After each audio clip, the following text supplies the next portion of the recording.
그 미국의 팀 켈러 목사님이 쓴 책 중에서 인생 질문이라는 제목의 책이 있습니다. 이 책은 그 저자가 그 영국의 옥스퍼드 대학교 학생들 이제 대부분이 우리로 치면 이제 예수 믿지 않는 그런 그 학생들을 대상으로 한 강의, 그리고 또 뉴욕의 하버드 클럽이라는 정기 조찬 모임이 있다는데요. 그곳에서 이제 또 강의하고 뭐 이런 것들을 묶어서 만든 책인데요. 우리 책으로는 이걸 인생 질문이라고 번역을 했지만 그 저자가 만든 원래 책 제목은 Encounters with Jesus, 그러니까 이제 우리말로 하면 예수와의 만남, 그러니까 이런 제목으로 쓴 책입니다. 그리고 이 책을 딱 펼치면 그 제목이 갖고 있는 의미가 계속 연결이 되는데요. 제일 먼저 나오는 게 한 페이지에 나오는 이런 글이 있습니다. 인간은 삶의 의미를 찾기 위해 수많은 질문에 둘러싸여 산다. 기독교는 예수가 그 모든 것의 답이라고 말한다. 이것이 타 종교와 기독교가 가진 차이점이고 곧 복음이다. 그리고 이 책의 프롤로그 제목도 또 반복됩니다. 제목이 이렇습니다. 우리가 만나야 할 예수. 제가 맨 처음에 이 책에 관심을 갖기 시작한 거는 이 책 소개글에 나오는 문장 하나였는데요. 앞부분부터 한번 들어보십시오. 예수 그리스도를 직접 대면했던 사람들도 오늘의 우리와 똑같은 삶의 커다란 질문들에 부딪혔다. 우리처럼 그들에게 전수되어 온 답도 현실 세계에 통하지 않는 것만 같았다. 그런데 예수님을 만나면서부터 모든 것이 즉시 달라지기 시작했다. 그리고 제가 마음에 확 와닿았던 한 문장이 이겁니다. 그분은, 예수 그리스도는 해답을 주실 뿐 아니라 그분 자신이 해답이 되셨다. 이제 누가 이제 어떤 기도 제목을 갖고 저를 찾아오시잖아요. 그러면 제가 답을 드려야 돼요. 저는 그런 존재입니다. 그런데 예수님은 성경을 통해 답도 주시지만 그분을 찾는 것 자체가 해답이라는 거죠. 그분의 존재가 해답이다. 이게 참 저에게 와닿는 그런 표현이었습니다. 그리고 이 책의 파트 1의 제목도 똑같습니다. 예수와의 조우, 인생의 답을 얻다. 제가 오늘 설교 제목을 여기에서 따온 거거든요. 제가 이런 타이틀에 관심을 갖고 또 이것들을 기도 제목으로 삼은 이유가 두 가지 있는데요. 먼저는 그 가나안 성도라고요. 이제 예수는 믿는데 교회를 안 나가는 분들, 이분들이 지금 참 많다는 이야기를 제가 듣기 때문입니다. 저도 꽤 많은 가나안 성도들을 만나서 대화도 해봤는데요. 그분들 중에 적어도 제가 만난 분들 중에는요, 나는 예수가 싫어졌어, 나는 이제 예수를 믿지 않아, 그래서 교회를 안 나가, 이런 분은 적어도 제가 만난 분들 중에는 없습니다. 여전히 예수님을 믿어요. 예수님을 사랑한다는 거죠. 그런데 교회에서 상처를 너무 받았다는 거죠. 교회에서 너무 실망을 많이 했다는 거죠. 난 그 김 권사 때문에 안 나가, 박 집사 싫어서 난 교회 안 나가, 또 이찬수 목사 난 꼴보기 싫어서 교회 안 가, 뭐 그런 경우도 뭐 분명히 있을 거라고 생각하거든요. 이게 이제 저에게 참 많은 마음의 부담과 짐을 갖고 있는 거죠. 목사니까요. 어떻게 하면은 분명히 예수는 믿는데 교회는 안 나가는 이런 분들을 다시 교회로 발걸음을 돌리게 할 수 있을까? 그래서 이제 가나안 성도, 여러분 다 아시죠? 그 거꾸로 해가지고 예수는 믿는데 안 나가. 그래서 가나안 성도예요. 이게 이제 저에게 숙제가 있었기 때문에 이제 이런 그 책 제목 이런 것들이 저에게 참 와닿고요. 또 하나 이유가 있습니다. 제가 요즘에 계속 예수님 존재가 해답이라는 이런 문제를 가지고 고민하고 또 기도하게 된 이유가 있다면 근래에 몇 번 말씀드렸는데요. 지난 7월 말부터 시작이 돼요. 제 고민이. 아니 그 사람들은 분당 우리 교회가 되게 좋은 교회라고, 물론 이제 뭐 면전에서 뭐 덕담을 하는 이야기겠지만 분당 우리 교회가 좋은 교회라고 그런 이야기를 많이들 하시는데 하나님 아니라는 거예요. 분당 우리 교회 좋은 교회 아니라는 겁니다. 뭐 좋은 교회가 아니라는 것보다는 문제가 많다는 거죠. 뭐 그 같은 말 아닙니까? 분당 우리 교회가 더 건강한 교회가 되기 위해서는 지금보다 훨씬 더 영적인 교회가 돼야 된다. 그리고 교회 안에서 성도들이 나누는 대화가 영적인 대화가 돼야 된다. 이런 부담을 계속 하나님이 저에게 안겨주셨는데요. 제가 이제 이런 문제를 가지고 계속 고민하고 있다 보니까 하나님의 계시의 말씀은 항상 점진적이에요. 한 번에 확 다 주시지 않아요. 왜? 이 미련한 우리는 소화를 못 시켜요. 그러니까 아무리 말씀하셔도 그걸 한 번에 다 훅 알아듣는 이런 경우가 없기 때문에 한 커플 한 커플 지금 제가 그걸 깨달아가고 있는 중이거든요. 그러고 있는데 이게 너무 제가 감사한 게 생각지도 못해서 이걸 결부시키는 거는. 그런데 하나님께서 7월 말에 이 부담을 저에게 주셨는데 그로부터 석 달 뒤에 새생명 축제가 있네요. 그러면서 제가 깨달아가는 게 뭐냐면 하나님이 원하시는 그 영적인 공동체가 돼야 된다. 또 영적인 언어가 풍성한 교회가 돼야 된다는 것은 바로 오늘 제가 제목으로 잡았던 바로 이 포인트입니다. 예수 그리스도와의 만남, 그것이 인생의 정답이다. 뭘 말하는지 아시겠죠? 교회가 그 이찬수 목사 오늘 설교 잘하대, 이게 말이 많은 교회가 아니라 우리 순장님 참 좋은 분이야, 이런 말도 나와야 되지만 근원적으로 교회가 풍성하게 나와야 되는 거는 대안 되시는 예수 그리스도, 그분에 대한 이야기가 많이 나오고 그분에 대한 은혜의 감격이 많이 나오고 그분으로 인해서 기쁨이 충만한 사람들의 대화가 더 많이 일어나야 된다는 그 답을 제가 지금 찾아가고 있는 중이라는 거죠. 그래서 저는 이 예수와의 만남, 인생의 답을 얻다, 오늘 이 제목을 저는 굉장히 중요하게 생각을 하면서 지금 말씀을 준비하고 있는데요. 사실 이제 이런 근본적인 문제는요, 초신자들에게는 없습니다. 이번에 특별 새벽 부흥회 기간 동안에 이제 우리가 영광송이라고 예배가 시작할 때 일어나서 함께 부르는 찬양 있지 않습니까? 이걸 이제 거의 한 10여 년 부른 것 같거든요. 그래서 이게 이제 이게 너무 이제 이게 오래 불러서 식상한다, 그런 이야기들이 들려서 제가 이제 특별 새벽 부흥회 때 이제 그때 광고를 했지 않습니까? 우리 중에 작곡하시거나 편곡 전문을 하시는 분이 있으면 이제 우리 영광송을 좀 바꾸면 좋겠다, 좀 도와달라 그랬더니요, 그 이후로 제가 많이 놀랐습니다. 절대로 이거 바꾸시면 안 된다라고 압력을 넣는 분이 계시는데 다 초신자예요. 또 우리 교회 나온 지 얼마 안 되는 분이에요. 어떤 분은요, 우리 교회 예배를 가끔씩 드리는데요, 그 예배의 문을 이 찬양으로 여는 게 너무 가슴이 벅차기 때문에 이거를 바꾼다는 건 이거 말이 안 된다는 식으로 이야기를 하더라고요. 그래서 내가 중간에서 내가 죽겠어요. 어떤 분은 너무 오래 불렀다 바꿔야 된다 그러고, 어떤 분은 절대 바꾸면 안 된다 그러고 그러는데, 바꾸면 안 된다는 분들이 다 초신자 분들이에요. 그래서 어떡하겠습니까? 오래 믿은 분이 참아야죠. 그러기 바꾸면 안 될 것 같아요. 당분간 더 영감 있는 곡이 또 나오리라고 저는 생각을 하는데요, 제가 그거를 보면서 이제 예수를 처음 믿는 분들은요, 얼마나 참 따끈따끈한 하나님과의 조우라 그러잖아요. 이게 여러 가지 뜻을 갖고 있는데, 참 분당 우리 교회 좋은 사람 많대더라. 목사님 설교가 좀 길기는 한데 들어보면 재밌어. 그래가지고 이제 여기 왔다가 예기치 않은 만남을, 예수 그리스도를 만나고 그분과의 조우를 통해서 여기에 답이 있는 거구나, 이런 걸 알아가는 기쁨을 초신자들이 많이 누리거든요. 분당 우리 교회는 기존 신자 등록을 안 받고부터 너무나 따끈따끈한 초신자들의 주님과의 만남의 이야기를 많이 듣고 있기 때문에 아직도 그분은 일하고 계시고, 아직도 그분은 역사하는 가운데 수많은 인생의 문제에 해답을 제시해 주신다는 걸 제가 알고 있거든요. 문제는요, 오래 믿은 분들이에요.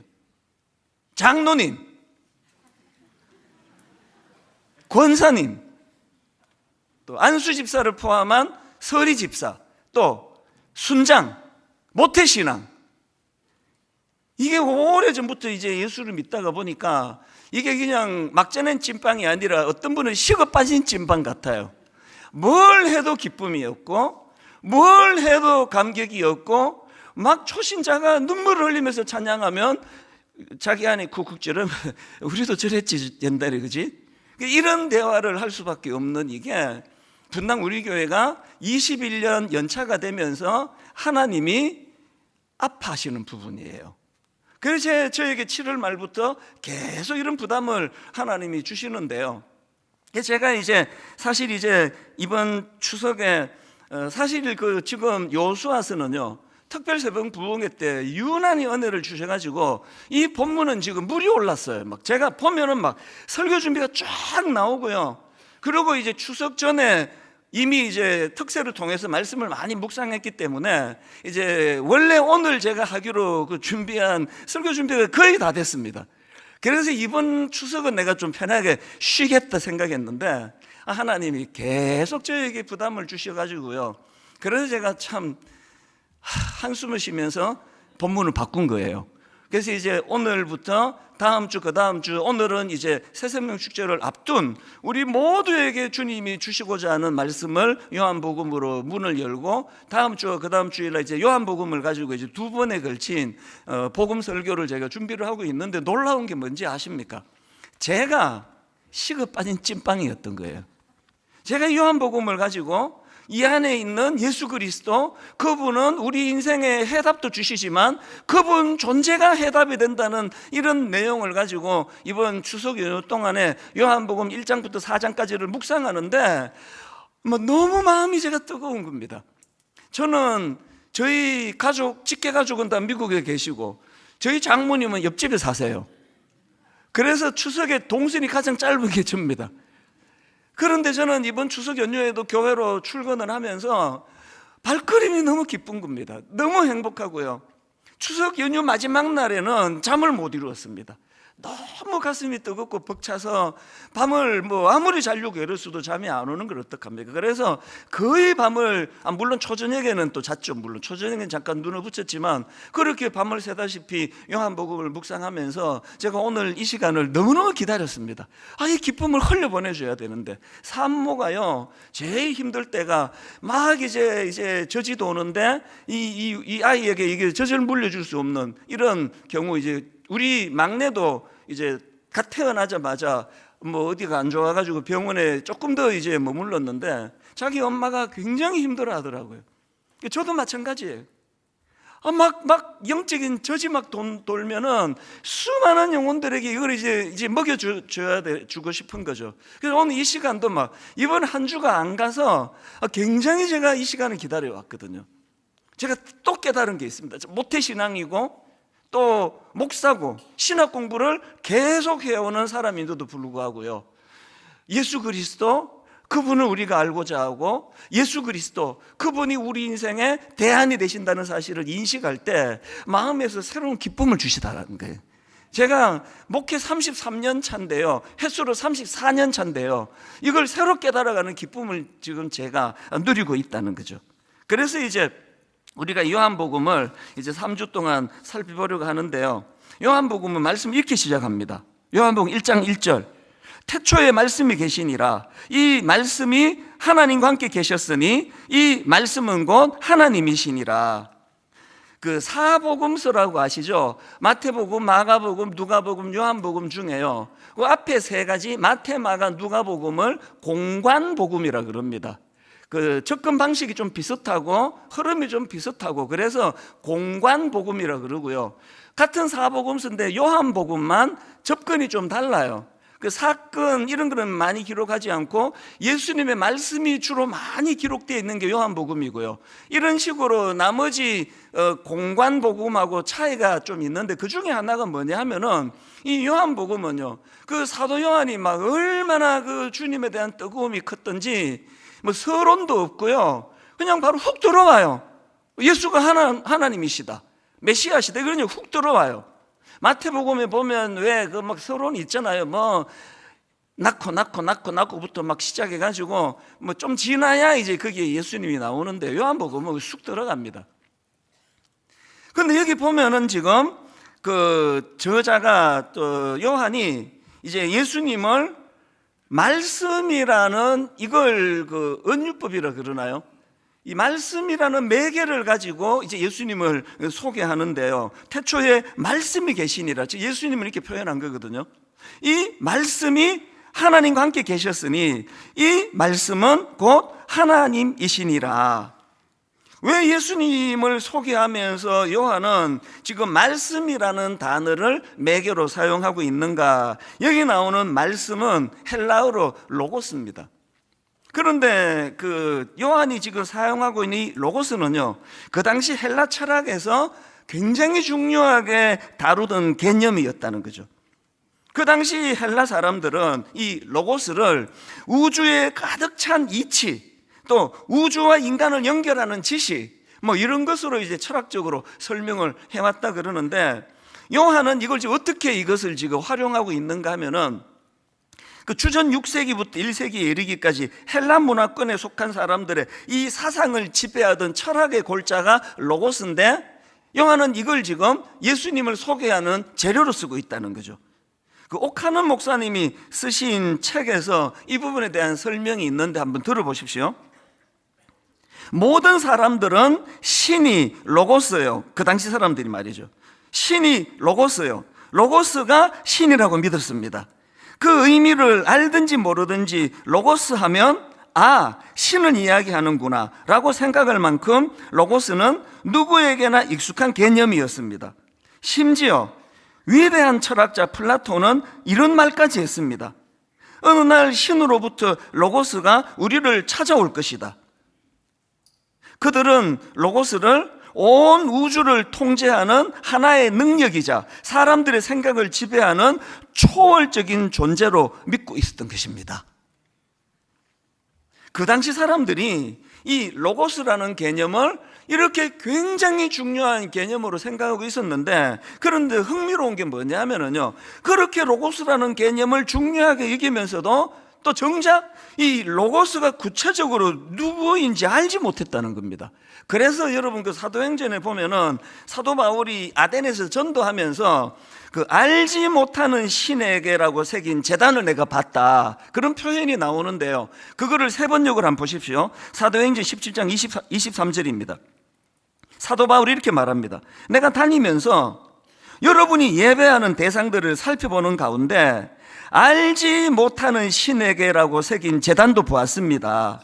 그러므로 나는 여러분이 알지 못하고 예배하는 그 대상을 여러분에게 알려드리겠습니다. 그러면서 사도 바울도 예수 그리스도가 바로 너희들이 그 알지 못하고 믿는 그 신이다, 이거를 이제 사도 바울이 강조하는 거거든요. 그러면 지금 오늘 요한복음 1장 1절에서 마음이 얼마나 뜨겁고 급했으면 뭐 인사말도 없고 부연 설명도 없고 그냥 쑥 들어온 게 예수가 메시아예요, 예수가 하나님의 아들이에요, 이거를 설명하면서 로고스라는 개념을 가지고 설명하는 이유는, 옥 목사님의 그 표현으로 말씀을 드리자면 사도 요한이 이걸 지금 외치는 거죠. 너희들이 날마다 로고스 하는데 그 로고스가 바로 예수 그리스도시다. 그 예수 그리스도가 바로 로고스다. 사도 바울식으로 말하면 너희들이 알지 못하는 신이라고 그렇게 팻말도 만들어 놓고 그렇게 내가 봤는데, 너희들이 알지 못하는 신이라고 한 그 신이 예수 그리스도시다. 이게 요한복음의 첫 출발이에요. 그게 훅 들어온 거예요, 이게. 그게 이제 1절부터 3절까지에 대한 설명인데요. 그리고 4절에 보면 이제 예수 그리스도가 참 신이라는 사실을 그렇게 선포하고 난 다음에 이제 4절에서 그 예수 그리스도와 관련된 두 가지 중요한 개념을 거기다 언급합니다. 자, 4절을 보십시오. 1장 4절입니다. 그 안에 생명이 있었으니 이 생명은 사람들의 빛이라. 예수 그리스도와 관련한 두 가지 개념 중에 첫 번째가 뭐죠? 생명이에요. 생명. 그리고 또 하나가 빛입니다. 그래서 제가 오늘 그래서 우리 예수 믿는 사람들이요, 예수님과 관련해서 꼭 기억하고 회복해야 될 두 단어를 좀 설명을 드리고 싶은데요, 첫 번째 단어가 생명입니다. 생명. 예수 하면 생명이 떠올라야 돼요. 생명 예수예요. 그래서 오늘 본문 요한복음 1장 4절에서 사도 요한이 예수님을 소개하면서 그 안에 생명이 있었으니 이렇게 지금 표현하고 있는데요. 요한복음 10장 10절에 보면 또 예수님 스스로도 당신을 그렇게 표현하고 있습니다. 자, 요한복음 10장 10절을 보십시오.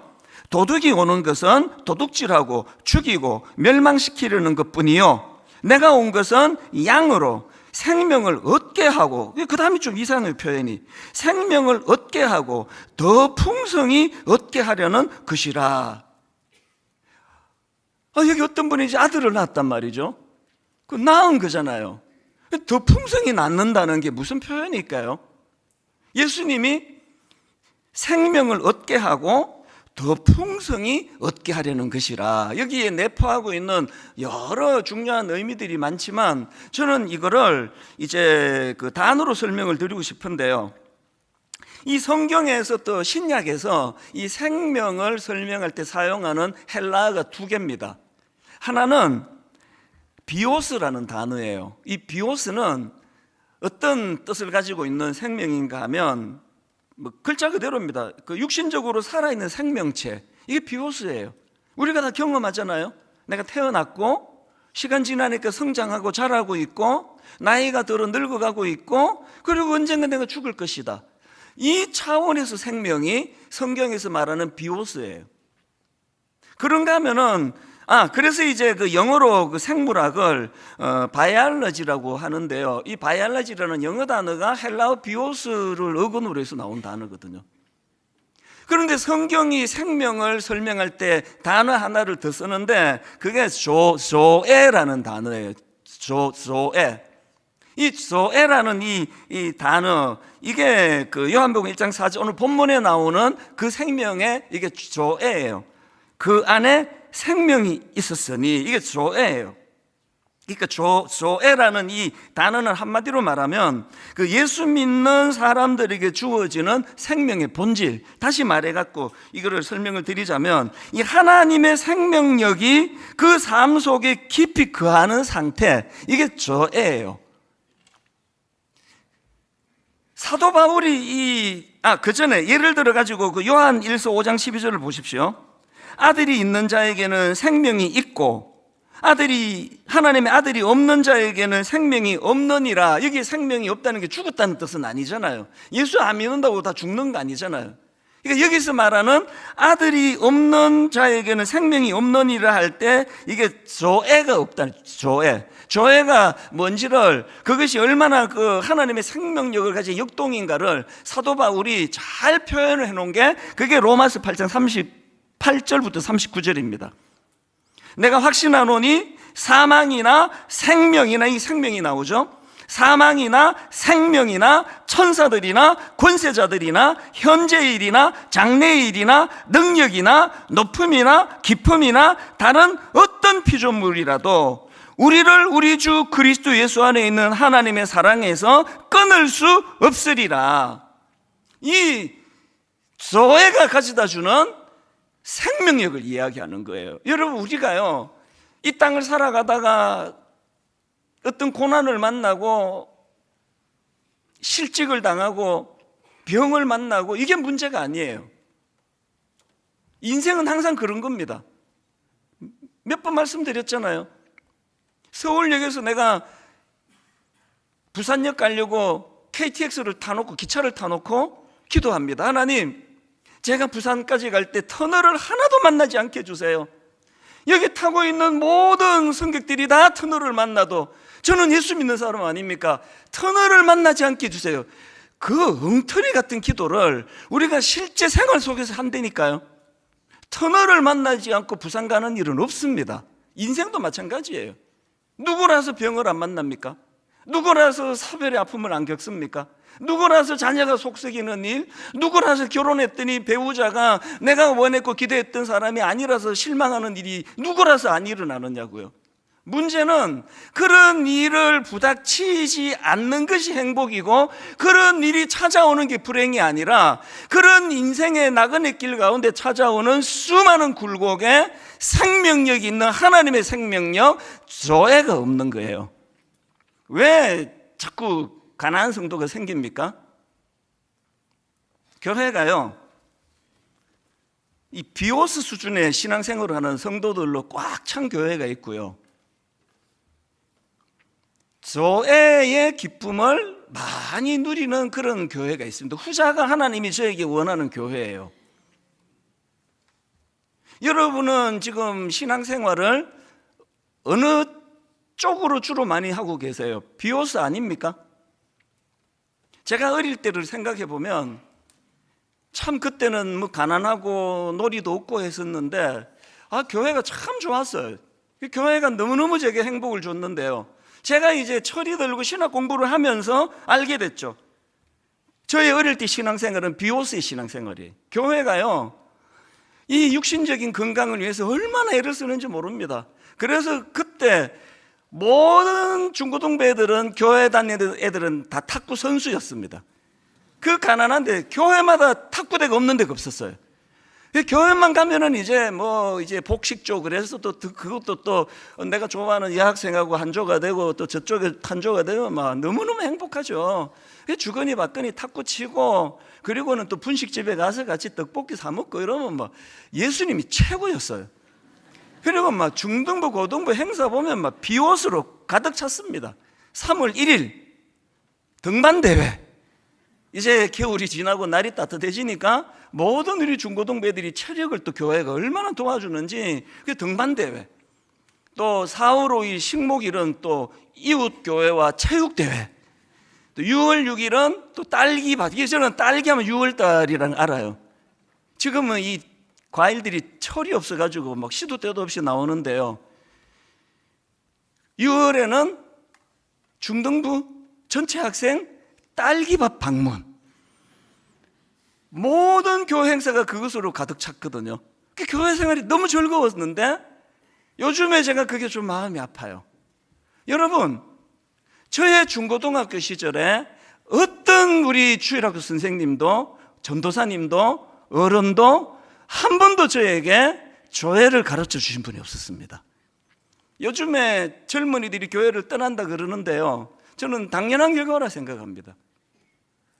어릴 때부터 교회에서 무슨 체육대회, 탁구대회, 등반대회, 그거는 중고등학교 때는 너무 요긴하고 재밌었는데, 대학교 가보니까 놀거리가 천지인데, 디지털 문화로 무장된 재밌는 게 천지인데, 뭐하러 교회 와가지고 비오스 그러고 있겠냐고요.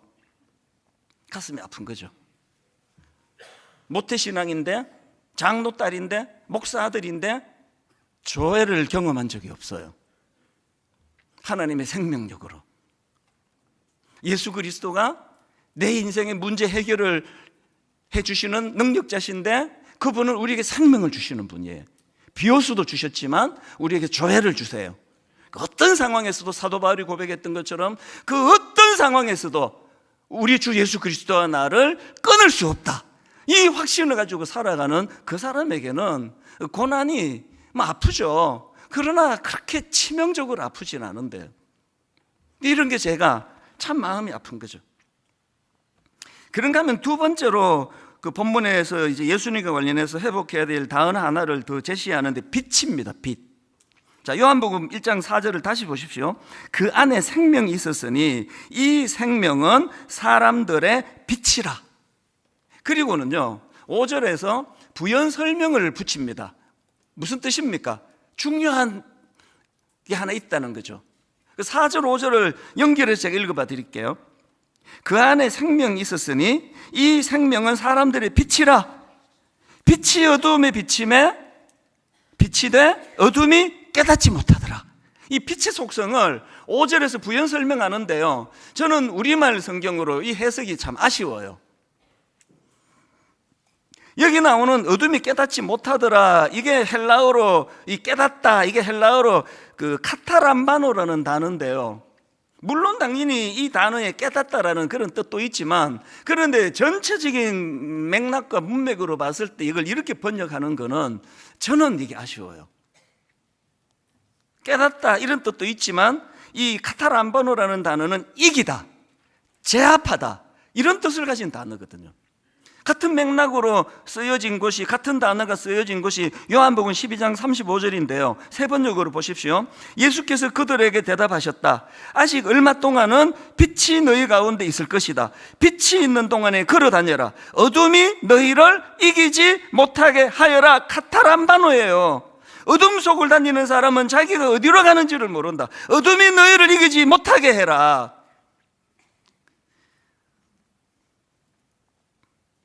그래서 이 요한복음 1장 5절은요 이렇게 해석을 하면 전 더 좋을 것 같아요.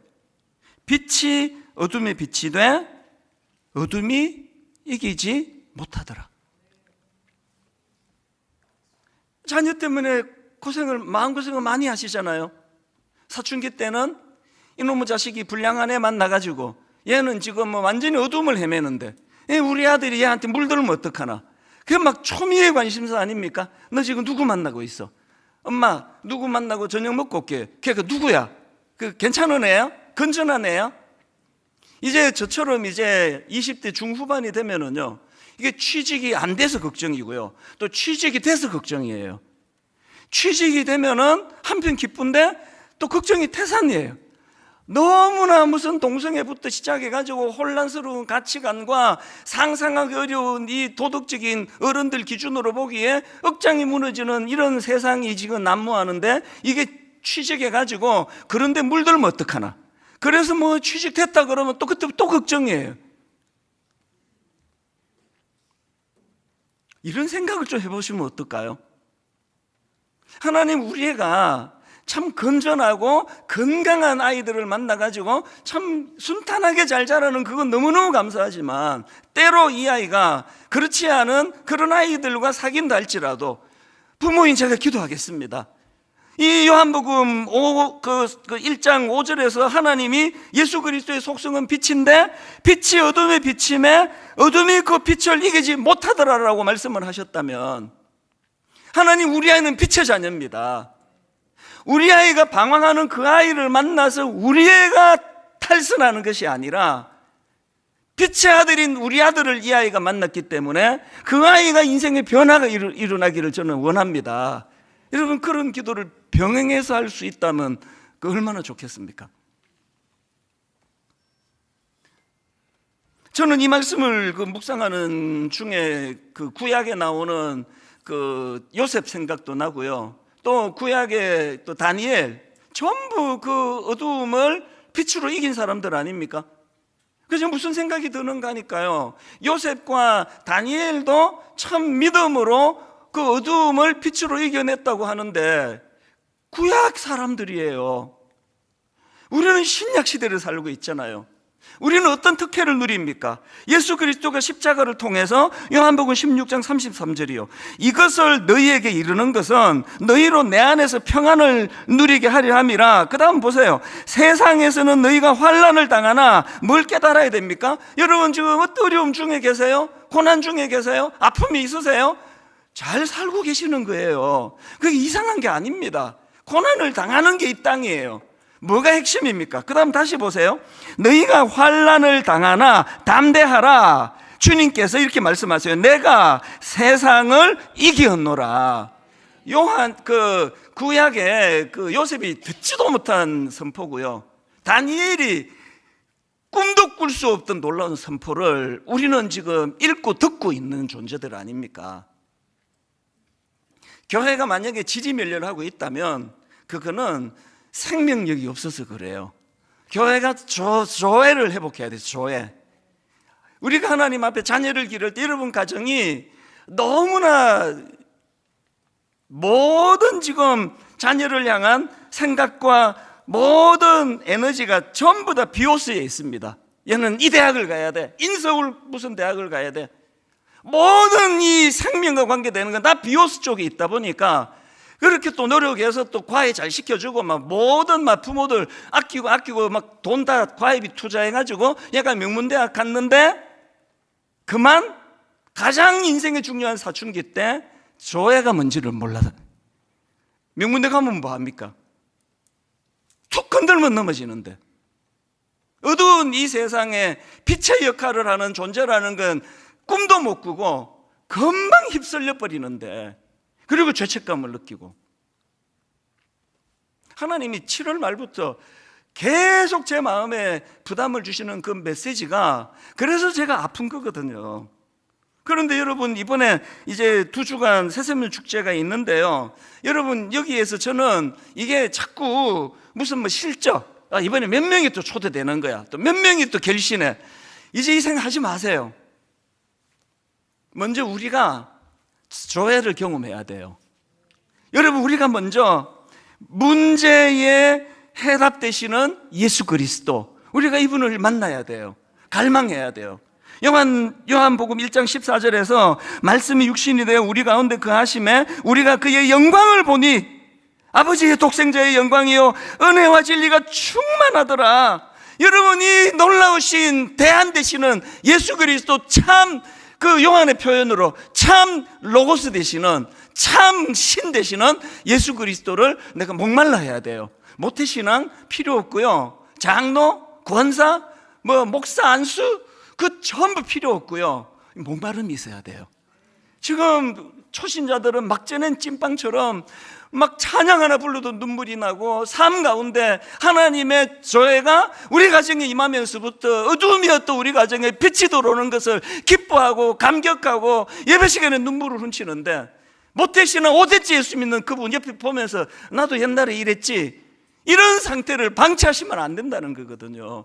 사모하셔야 돼요. 갈망하셔야 됩니다. 저 목회 34년 차예요, 횟수로. 그런데 이번 추석에 너무너무 신비롭고 뜨거운 은혜를 경험하고 나니까 삶에 활력이 생기는 거예요.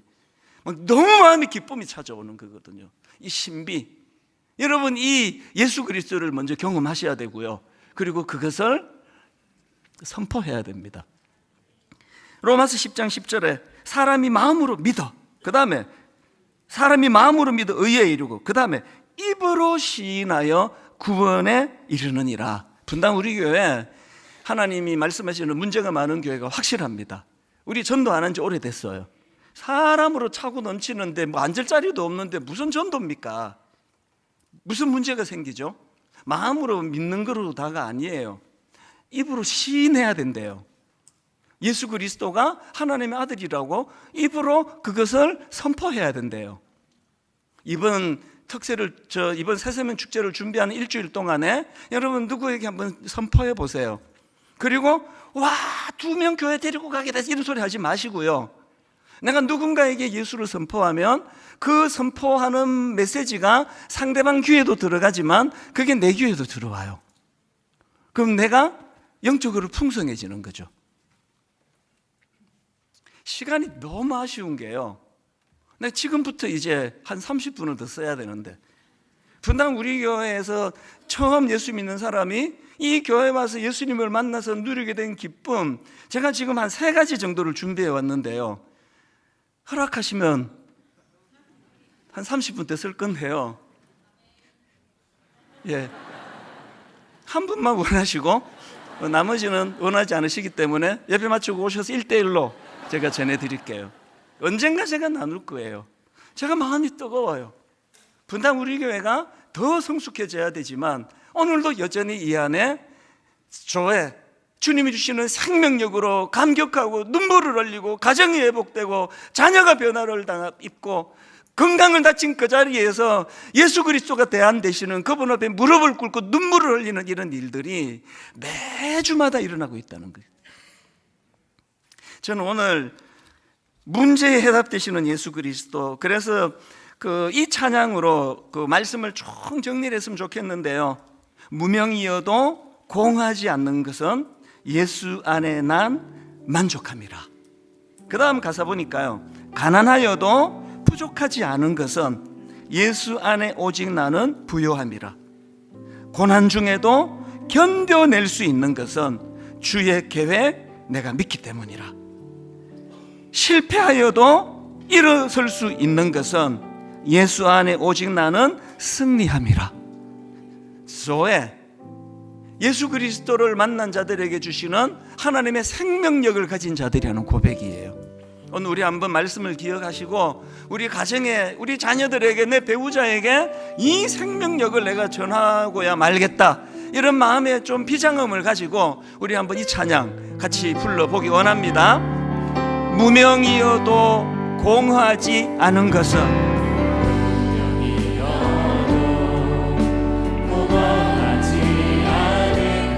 예수 안에 난 만족함이라. 가난하여도 부족하지 않은 것은 예수 안에 오직 나는 부요함이라. 고난 중에도 견뎌낼 수 있는 것은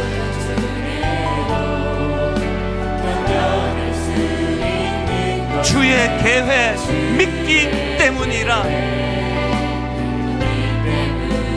실패하여도 일어설 수 있는 것, 저의 생명력, 예수 안에 오직 나는 승리함이라. 여러분이 기쁨을 가지고 한번 이렇게 선포하기 원합니다. 난 예수로, 예수로, 예수로 충만. 난 예수로, 예수로, 예수로 충만하네. 난 예수로, 예수로, 예수로 충만하네. 영원한 왕 내 안에 살아 계시네. 내 몸이 약해도 낙심하지 않는 것은, 왜 낙심하지 않습니까? 예수 안에 난 완전함이라. 저의 화려한 세상 부럽지 않은 것은, 왜 부럽지 않습니까? 난 예수로, 예수 안에 난 예수로, 예수로, 예수로 충만하네. 세상 모든 것들도 부럽지 않네. 난 예수로, 예수로, 예수로 충만하네. 영원한 왕. 우리 한 번 더 찬양합니다. 고난 중에도 견뎌낼 수 있는 것은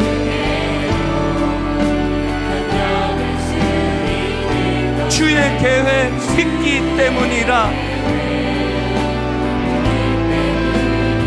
실패하여도 일어설 수 있는 것은 저의 예수 안에 오직 나는 승리함이라. 우리 한 번 더 선포할까요? 고난 중에도 견뎌낼 수 있는 것은 우리 안에 생명력이 있기 때문입니다. 주의 계획 믿기 때문이라. 실패하여도 일어설 수 있는 것은, 여러분 이거 어떻게 가능합니까? 예수님 주시는 생명력, 예수 안에 오직 나는 승리함이라. 아멘. 난 예수로, 예수로, 예수로 충만하네. 세상 모든 풍파도 두렵지 않네. 여러분 뜨거운 마음으로 난 예수로, 예수로, 예수로 충만하네. 영원한 왕 내 안에 살아계시네. 여러분 생명력 한 번 더 뜨겁게. 난 예수로, 예수로, 예수로, 예수로 충만하네. 난 예수로, 예수로, 예수로 충만하네. 난 예수로, 예수로, 예수로, 예수로 충만하네. 영원한 왕 내 안에 살아계시네. 그 예수님 이름을 높입니다. 예수 이름 높이세. 능력의 그 이름, 예수 이름 높이세. 구원의 그 이름, 예수 이름을 부르는 자, 예수 이름을 믿는 자, 예수 이름 앞에 나오는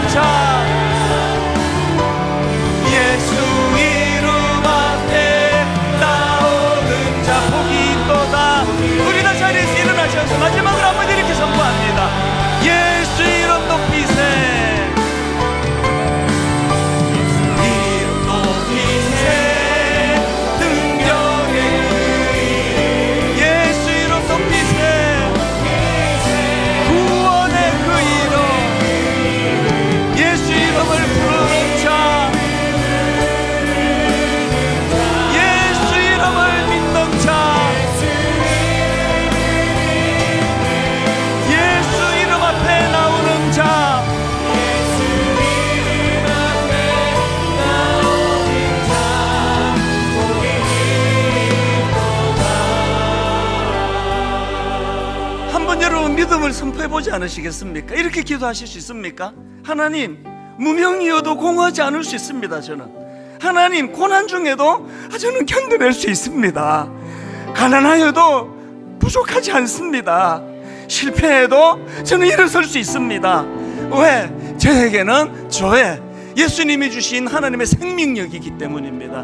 어떤 것도 우리를 그리스도 안에서 하나님과 분리시킬 수 없습니다. 그 사랑을 끊을 수 없습니다.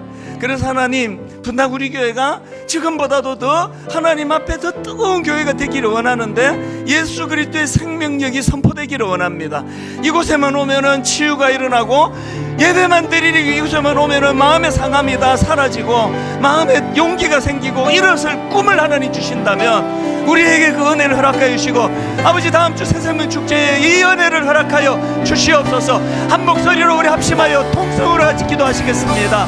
살아계신 하나님 아버지, 하나님 아버지, 은혜를 구하는 이 시간 기도합니다. 하나님, 무명이어도 공허하지 않을 수 있습니다. 고난 중이어도 견뎌낼 수 있습니다. 가난하여도 부족함으로 아버지 초라하지 않습니다. 실패하여도 일어설 수 있는 것, 내 안에 저의 하나님의 생명력이 있기 때문입니다. 예수로 충만하기 원합니다. 하나님, 병들어 내 몸이 약해져도 낙심하지 않습니다. 하나님, 화려한 세상을 부러워하지 않습니다. 하나님, 내 안에 모든 아버지 가슴으로 두려워하지 않습니다. 우리는 예수로 하나님 아버지 생명력 있는 삶을 살아가기 때문입니다. 하나님, 우리 안에 그 충만한 것을 주시옵소서. 아버지 하나님, 예수 그리스도께서는 우리 문제를 해결할 힘을 주시긴 하지만 하나님, 그분의 존재가 우리에게는 세상이 되는 것을 믿습니다. 예수와의 만남, 내 인생의 답이 되게 하여 주시옵소서. 우리가 하나님의 영광을 받고 누리기를 원합니다.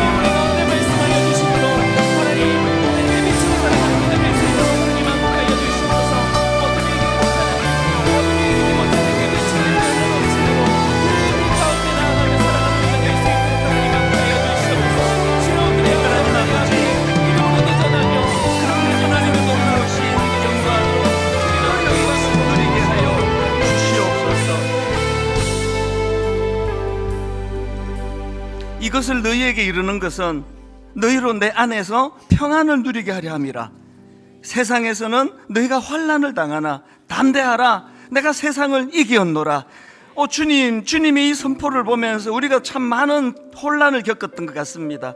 그저 환난이었고 고난이었고 평탄하고 부하고 하는 일마다 잘 되고 이것이 하나님이 주시는 복이라 생각했는데, 이것보다 더 놀라운 복은 그 어떤 시련과 어려움 속에도 어떤 환난 가운데에서도 담대할 수 있는 것, 그리고 그 안에 예수 그리스도가 주신 하나님의 생명력이 있기 때문에 어떤 상황에서도 주저하지 않고 낙심하지 않고 무릎 꿇지 않고 내가 세상을 이기었노라 하신 그 십자가의 주님의 말씀이 우리 삶의 능력이 되고 동력이 되고 힘이 되는 것을 맛보며 살아가는 것이, 이것이 복이라는 것을 깨닫게 해주시니 감사합니다. 하나님, 가정에 참 이런저런 어려움이 많습니다. 자녀들 양육이 잘 안 됩니다. 방황합니다. 사춘기를 심하게 겪습니다. 하나님 아버지, 실직했습니다. 취업이 잘 안 되고 있습니다. 건강을 다쳤습니다. 나이가 들어가서 몸에 힘이 빠져갑니다. 이 모든 것들을 아버지, 이런 문제를 가지고 있는 우리들에게 예수 그리스도는 문제 해결의 마스터 키가 되시는 분임을 확신하며 나아가게 하여 주시옵소서. 입술을 벌려 선포하기 원합니다. 그분은 나의 메시아라고, 그분은 나의 하나님이시라고. 그 선포 가운데 놀라운 하나님의 조회가 우리 삶을 완전히 변화시켜 주시고 담대한 자리를 인도해 주시고 풍성한 하나님 주시는 꼴을 먹는 놀라운 영적인 하나님의 은혜를 누리게 하여 주시옵소서.